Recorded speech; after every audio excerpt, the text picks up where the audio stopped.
Hello 12th HSC SP students. आज मैं आप लोगों को एसपी के पूरे इंपॉर्टेंट का एक क्रैक रिवीजन देता हूँ। फर्स्ट ऑब्जेक्टिव क्वेश्चंस मैंने आपको पहले बताया था पहले वीडियो में। एक्सप्लेन द फॉलोइंग स्टेटमेंट भी मैंने आपको दे दिया हो। आज केस स्टडी करने वाले 3, 9 एंड 10 ये भी मैं आपको बोलता हूँ कि फाइनली 3 और 9 तो आएगा ही आएगा।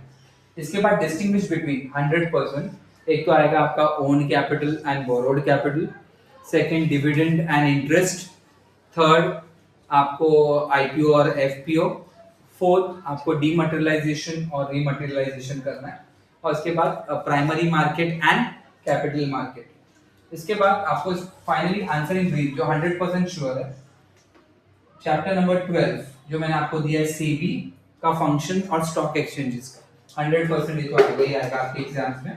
और इसका 10th और 3rd चैप्टर, इसमें से ऑप्शन आप 10th भी कर सकते हो, 3rd चैप्टर भी कर सकते हो। इसके बाद जस्टिफाई सेकेंड चैप्टर तो कंपलसरी, जैसे कि bond holders are known as the creditor of the company, और equity share is a risky capital, preference share do not have voting rights, वही वाले में आएगा।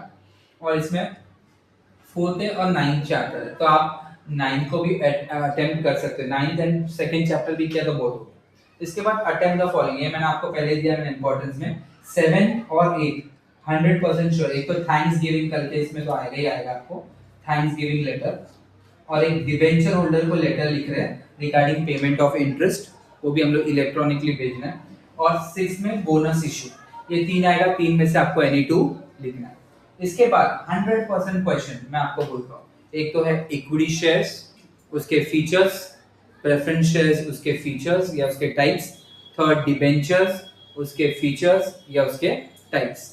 बस ये मेन क्वेश्चंस आपको कल करना है। 100% श्योर क्वेश्चन है, that is answer the following question. तो इक्विटी शेयर और प्रेफरेंस शेयर्स के बारे में आपको बताना है। इक्विटी शेयर्स का मतलब क्या होता है, प्रेफरेंस शेयर्स का मतलब क्या होता है। एक तो डेफिनेशंस आपको कंपलसरी लिखना है 2 मार्क्स के लिए, और उसके बाद आपको 6 पॉइंट्स मिनिमम 6 पॉइंट्स लिखना है। और प्रेफरेंस शेयर्स में भी सेम है। और अगर टाइप्स आए तो टाइप्स में वो लोग डेफिनेशन नहीं पूछेंगे, आपको डायरेक्टली टाइप्स पूछेंगे, तो आपको 8 टाइप्स लिखना है डिबेंचर्स के टाइप्स, जैसे कि जो भी है convertible and non convertible, redeemable irredeemable, participating non participating, और रजिस्टर्ड और बेरर डिबेंचर्स। तो ये कल के एग्जाम में 100% श्योर एक इक्विटी रहेगा या फिर प्रेफरेंस होगा, इनके फीचर्स, और इसके साथ डिबेंचर्स भी है, तो इनके फीचर्स या फिर इनके टाइप्स। ये 100% क्वेश्चंस है जो आपको एग्जाम में लिखना है। ओके, तो इसके लिए इतना ही है। इसके बाद मैं आप लोगों को डायरेक्टली लेटर राइटिंग का आपको मैं एक शॉर्टकट सिखाता हूँ, तो आप बने रहे आगे। Yes, I've just started with the letter format. I've just given it to you. Just go through it. First, your company details in the middle. First, your company Gokul Lifts Limited. I've written. You can use it in the next lecture letter also. Then registered office. It should always be in the 2 lines. Then you have to write CIN number. You can write anything after MH. I always prefer PFR shortcut. I always prefer Wednesday. So I have written like this, prefer Wednesday. Okay, so in this you have to write your phone number, fax number and reference number, your website, email and date. Okay, next whom you are sending, you have to write here the name of the to the sender, here the name, and 3 address. Your subject, any of the letter comes, so it will be a subject, a reference to issue of bonus shares, we can write here issue of bonus. Then dear madam.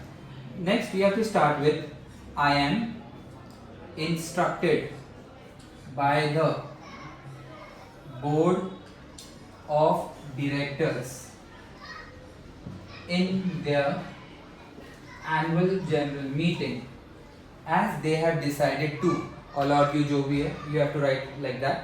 इसके बाद आपको thanking you लिखना है, right hand side पे जाना है। ये पूरा body of the letter 8 lines तक का होना चाहिए। ओके, और इसके नीचे आपको थैंकिंग यू लिखना है लेफ्ट हैंड साइड। फिर एक नेक्स्ट लाइन पे जाना है, योर्स फेथफुली लिखना है, for Gokul lifts private limited, यहाँ पर लिखना है सिग्नेचर SD, और ये जाता है कंपनी सेक्रेटरी से। इसके बाद आपने कुछ, अगर आपने किसी को इश्यू किया है कुछ सर्टिफिकेट, तो आपको एनक्लोजर शेयर सर्टिफिकेट लिखना पड़ेगा। अगर आपका कुछ भी नहीं है तो आपको कुछ लिखने की जरूरत नहीं। तो ये फॉर्मेट आपको कंपलसरी याद रखना है। आपको ऐसे लिखना है, मैंने एकदम सिंपल वे दिया है, आपको कुछ भी आएगा तो आपको ये कॉमन लिखना ही है। बाकी सब्जेक्ट में कुछ भी चेंजेस, जैसे कि मैंने आपको इशू ऑफ बोनस इशू दिया है तो यहाँ पर इशू ऑफ बोनस आएगा। अगर थैंक्स गिविंग लेटर दे रहे हैं तो यहाँ पर थैंक्स गिविंग लेटर आएगा। या फिर डिबेंचर होल्डर को कुछ हम लोग डिविडेंड के बारे में बात कर, इंटरेस्ट के बारे में बात कर रहे हैं तो हम लोग इंटरेस्ट लिखेंगे। तो यही चीज़ फॉर्मेट है, और ये फॉर्मेट करेंगे तो आपको एटलीस्ट 3 मार्क्स दोनों में मिलेगा। और बॉडी का आपको मिलेगा 2, तो एटलीस्ट अगर आपका ओके मैंने जो दिया है वो लिख रहा है तो 3 + 1 तो 4 आपका एक कंपलसरी 8 मार्क्स आपके जेब में होगा। तो ये सबसे स्कोरिंग। तो ज़्यादा आप लोग क्वेश्चन आंसर्स पे जाना नहीं, मैंने तो आपको ब्रीफ दे दिया, वही ब्रीफ करना है। और डिस्टिंग्विश भी मैंने आपको पूरा पेपर पैटर्न पूरा पेपर ही दे दिया समझो। डिस्टिंग्विश भी आपको उतना ही करना है, और लेटर राइटिंग तो दे ही दिया। और आंसर इन ब्रीफ में भी मैंने आपको 12th चैप्टर दिया है, फंक्शंस ऑफ स्टॉक एक्सचेंज और सेबी, वो एक आंसर तो आएगा ही आएगा।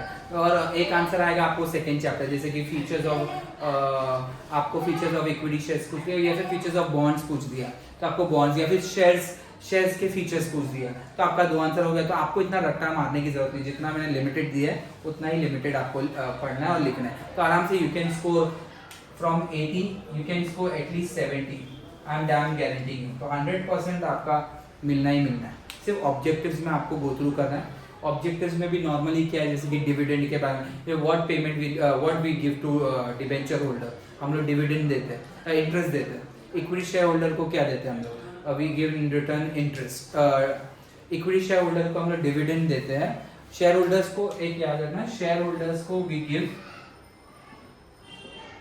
डिविडेंड, और डिबेंचर होल्डर जो कि दे आर द क्रेडिटर्स, तो वी गिव देम इंटरेस्ट। तो कल एग्जाम में आएगा bond holders are the dash of the company, तो आपको लिखना है क्रेडिटर्स ऑफ द कंपनी। और minimum deposit, minimum year of deposit is 6 month and maximum होगा 36 मंथ्स। ओके, तो ये सब चीजें याद रखना। नॉर्मली तेजी वाला मार्केट को हम लोग बोलेंगे बुल, और मंडी वाला मार्केट को अपन बोलेंगे बेयर। बस, तो नॉर्मली आपको पूछा जाएगा, और नोटिस कितने महीने पहले देना पड़ता है, ये सब चीज़ें। बस बाकी सब आपके हाथ में। मैंने आप लोगों को पूरा इंपॉर्टेंस दिया है, इससे ज़्यादा आएगा नहीं। 100% go through my this thing, तो इसमें से 100% ही आएगा आपको।